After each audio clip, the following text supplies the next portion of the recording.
अगर तुम इस समय मुझे देख रहे हो तो तुम सच में किस्मत वाले हो। कृपया हैंडसम लड़के और खूबसूरत लड़कियां आज रात की सोने से पहले की कहानी सुने। जिस महान जी, एक आदमी जिसका नाम निक है, जंगली सुअर के हमले से बचने के लिए उसने अपना आश्रय सीधे हवा में बना लिया। जेरी और भी जेई, बात यह है कि आश्रय को बड़ी पेड़ की प्राकृतिक वक्रता का उपयोग करके बनाया गया है। भले ही जंगली सुअर कितना भी उग्र हो, वह अंदर सुरक्षित रह सकता है। जंगली सुअर से परेशान निक ने इस मेहराबदार बड़े पेड़ को अनायास ही खोज लिया, इसलिए उसने पेड़ के आकार के अनुसार आश्रय बनाने का निर्णय लिया। उसने जल्दी से पेड़ की शाखाओं को साफ किया और फिर आश्रय की संरचना को सुनिश्चित किया। इसके बाद निक ने 2 लकड़ी के लट्ठों में खांचे बनाए। जोड़ों पर छेद बनाना आवश्यक है, फिर उन्हें लकड़ी के टॉवेल से स्थिर किया जाता है।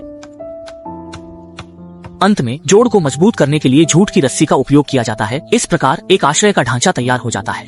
इसके बाद उसने उसी विधि का उपयोग करके एक और समान मानवाकार ढांचा बनाया।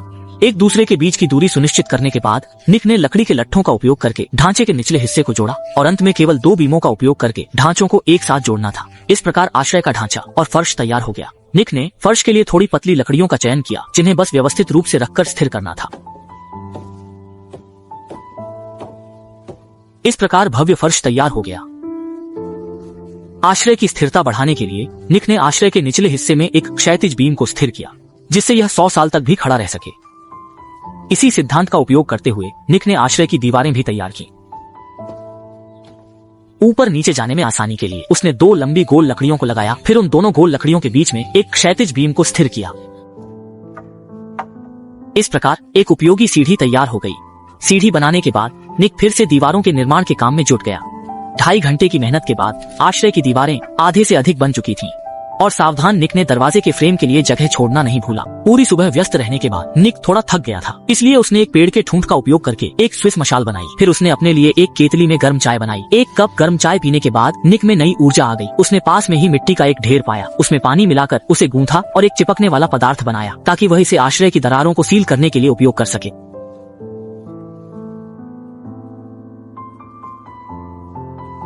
जैसे ही आश्रय की सीलिंग का काम खत्म हुआ, निक को याद आया कि आश्रय में कोई दरवाजा नहीं है, इसलिए उसने टहनियों का उपयोग करके दरवाजे का आकार बनाया। जब उसने इसे आजमाया तो पाया कि इसकी हवा से बचाव की क्षमता कमजोर है, इसलिए उसने कुछ पेड़ की छालें इकट्ठा की और उन्हें दरवाजे पर लगा दिया, ताकि दरवाजे की हवा से बचाव की क्षमता बढ़ सके। इस तरह से बनाया गया आश्रय अधिक आरामदायक हो गया।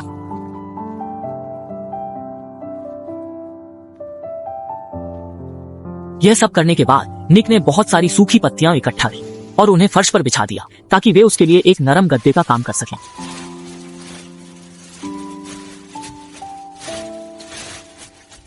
आश्रय बनाने के बाद निक बेसब्री से उसमें लेटकर देखने के लिए गया। उसे यह नरम, आरामदायक और सुरक्षित आश्रय बहुत पसंद आया।